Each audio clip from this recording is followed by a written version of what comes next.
एक ओर जहां दुनिया की निगाहें अफगानिस्तान पर हैं, वहीं भारत का एक और पड़ोसी देश कंगाली के दरवाजे पर खड़ा है।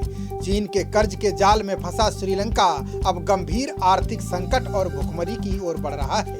यही कारण है कि श्रीलंका सरकार को पिछले हफ्ते देश में आर्थिक आपातकाल लगाना पड़ा। ये संकट भारत के लिए चिंता का विषय है। खाद्य पदार्थों की बढ़ती कीमतों, मुद्रा में गिरावट और तेजी से घटते विदेशी मुद्रा भंडार ने श्रीलंका की मुश्किलों को और बढ़ा दिया है। हालात यहाँ तक बिगड़ गए हैं कि राष्ट्रपति गोटबाया राजपक्षे को विभिन्न आवश्यक वस्तुओं की सप्लाई के लिए सेना को बुलाना पड़ा है। आर्थिक तंगी के कारण श्रीलंका को चीन से बार बार कर्ज लेना पड़ रहा है। ऐसे में श्रीलंका के चीन का उपनिवेश बनने का खतरा बढ़ रहा है। भारत के लिए ये खतरा और चिंता की बात है। श्रीलंका का विदेशी मुद्रा भंडार 2019 में $7.5 बिलियन से गिरकर $2.8 बिलियन हो गया है। विदेशी मुद्रा की कमी के बाद श्रीलंकाई लोगों को विदेशों से माल आयात करने के लिए ज्यादा मात्रा में पैसों का भुगतान करना पड़ रहा है। अब तक श्रीलंकाई रुपए के मूल्य में लगभग 8% तक की गिरावट आ चुकी है। ऐसे में रुपए में आई गिरावट के कारण खाद्य पदार्थों की कीमतों में तेजी देखी जा रही है। श्रीलंका के आर्थिक संकट में फंसने के कई कारण बताए जा रहे हैं। इसमें चीन का कर्ज सबसे बड़ा कारण है। इसके अलावा पर्यटन उद्योग का ठप होना,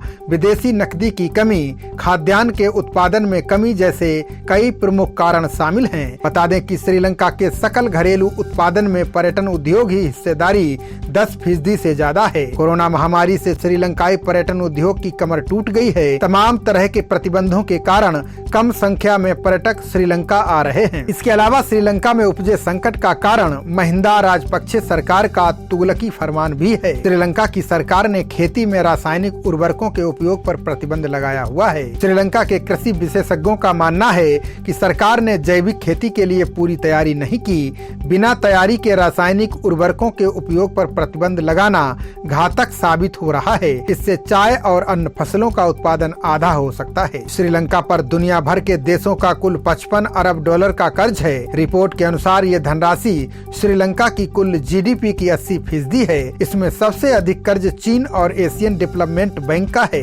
इसके बाद जापान और विश्व बैंक का स्थान है। भारत ने भी श्रीलंका को उसकी GDP का 2% कर्ज दिया हुआ है। श्रीलंका ने जून में कोरोना से निपटने के लिए चीनी निर्मित फेस मास्क और चिकित्सा उपकरण मंगाए, जो इस बात का सबूत है कि श्रीलंका बीजिंग की विदेश नीति और डोनेशन डिप्लोमेसी का शिकार हो रहा है। आर्थिक कर्ज से श्रीलंका को बेदम करने के बाद चीन खुद ही वायरस को फैलाकर अब उसका इलाज कर रहा है। महिंदा राजपक्षे के कार्यकाल में श्रीलंका और चीन के बीच नजदीकियां खूब बढ़ी। श्रीलंका ने विकास के नाम पर चीन से खूब कर्ज लिया।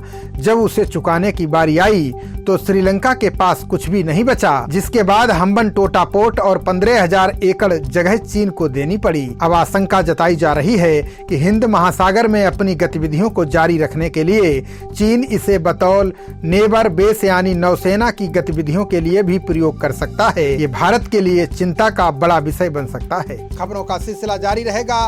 देखते रहिए जनप्रवाद। नमस्कार।